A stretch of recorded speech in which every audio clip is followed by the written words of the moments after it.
əhalimizin varlı olmağını, normal yaşamasına bu hakimiyyət istəmir. Başqa bir fakt da deyə bilər. Misal üçün, baxın. Təhlükə deyirlərsə yenə də inanmıram. İndi o təhlükəni deyəcəm. Yadıma bir şey düşdü. Deməli, insanlar tibbi sığortadan istifadə edə bilmir. Niyə istifadə edə bilmir? Bunu özəl xəstəxanalara, klinikalara verməyiblər. Dövlət xəstəxanalarında da növbə elə bir ki, ürək çatışmazlığı, böyrəyi, filanı, behmanı olan xəstəlik gözləyəcək ki, bizim növbəmiz çatana qədər mən bu adamı yıxmayayım, öldürməyim. Növbəmiz çatanda bu tibbi sığortadan istifadə edir, gedər müalicə olunar, yaxud əməliyyat olunar. Nə qədər absurd, axmaq. Bu rəzalətdir, bu hakimiyyətin rəzalətidir. Bu hakimiyyətin zəifliyini, bu milləti düşünmədiyini, bu millətin xeyrinə işləmədiyini göstərir. İndi gəlirəm o sərhədlərə. İndi baxın, bizim sərhədlərimiz bağlıdır. İstənilən ölkənin deyirlər təhlükəsizliyi ilə bağlıdır. İstənilən ölkənin xüsusi xidmət orqanı 5-10 min artıq manata, 5-10 manat və ya 5-10 min manat artıq xərc çəkməklə gəlməkdə çətinlik çəkməz. Təyyarə ilə də gələr, gəmi ilə də gələr, nə ilə gələr, gələr. Yük maşınları da işləyir, onunla da gələ bilər. İstədiyən kimi gələ bilər. Hansı təhlükəsiz? Deməli, bir məsələ var. Yalnız Azərbaycan əhalisi getməsin, işləməsin, qazanmasın, az xərcləməsin, çox xərci çıxsın, çox olsun, gedənməsin, dünyadan xəbərsiz olsun.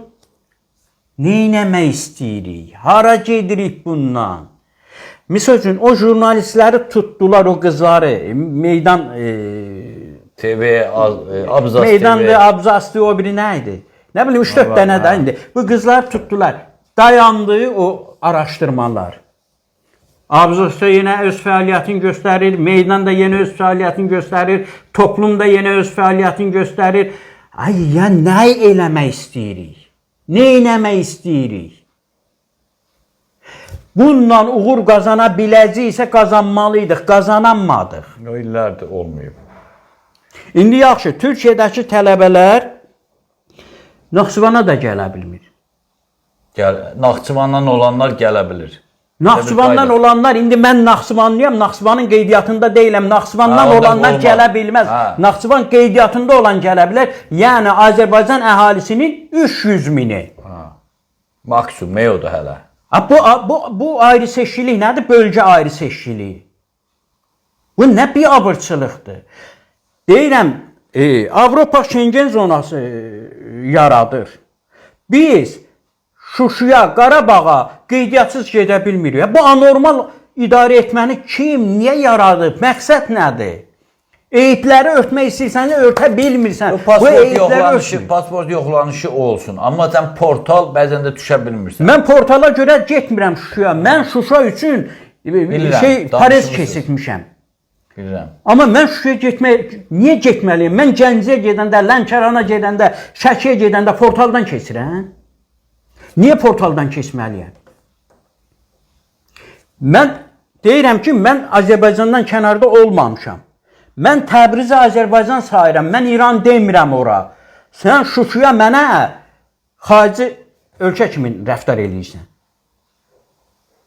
Ayıbdır, nə məqsəd güdürlər bundan? Əhalini ac, sus saxla, işsiz saxla. Baxın, həkimləri ixtisar eləyirlər, müəllimləri ixtisar eləyirlər. Və İlham Əliyev də hər dəfə deyir ki, 5%-dən azdır. Elə tək bu il müəllimlərin ixtisarı 5% oldu. Həkimlərin ixtisası, daha doğrusu tibb sahiyyə sahəsində ixtisar 5% oldu. Mədəniyyət, musiqi məktəblərindəki ixtisar elə 5% oldu. Amma 5%-dən artmır ki, artmır işsizlik. Sentyabrdan daha çox ixtisarlar olur. Bu nədir? Məqsəd nədir? Mediada ölür artıq. Qəzetlər demək olar ki, çıxa bilmir. Mən bir şey düşünürəm. İlham Əliyev nə çıxış eləyir, nədən danışsın. Həyatda biz onun əksini görürük. Ya bu komanda İlham Əliyevin əleyhinə işləyir, İlham Əliyevi sabotaj eləyir. Ya İlham Əliyevi ümumiyyətlə hansısa formada gözdən salmaq üçün əhalidə belə bir fikir yaratmaq istəyir ki, biz İlham Əliyevi saymırıq. Yoxud da bilmirəm, İlham Əliyevin özü onda belə razıdır ki, mən belə çıxış eləsəm də siz tərsini eləyin. Bu nədir? İlham Əliyev dildən danışdı.